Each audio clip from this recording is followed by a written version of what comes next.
ভাই আইফোন আমার কিনতে মন চাই। বাবার একদিন বলছিলাম, বাবা আমার একটা আইফোন কিনে দিবা।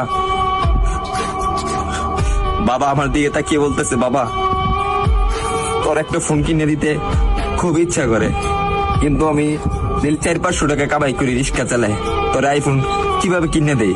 ভাই কথাগুলা আমার জন্য বলতেছি না, আমার মতন হাজারো মধ্যবিত্ত ছেলে আছে তাদের জন্য বলতেছি।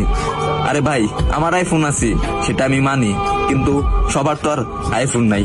কিছু পোলাপান আছে নতুন নতুন শার্ট পরে, নতুন নতুন প্যান্ট পরে, নতুন নতুন সানগ্লাস পরে, 2 দিন পরে পরে আইফোন পাল্টায়। তাদেরকে উদ্দেশ্য করে বলতেছি, ভাই আমরা গরিব মানুষ ভাই, আমরা দিনের না দিন খাই, আমরা আইফোন কিনবো ভাই, কারণ 3 বেলা তো ঠিক মতন খাইতে পারি না। পরে হঠাৎ একদিন বাবা কষ্ট করে প্রতিদিন 100 টাকা করে জমায়া একদিন আমাকে 14,000 টাকা দিল। 14,000 টাকা দেওয়ার পরে একটা আমি 6S কিনলাম। 6S কেনার পরে আমি ভিডিও শুরু করলাম। ভিডিও শুরু করে এই যে ভিডিও দিতেছি আপনাদেরকে, হয়তো আপনারা ভাবেন যে আমি কথাগুলা বলি লাইক ভিউ পাওয়ার জন্য।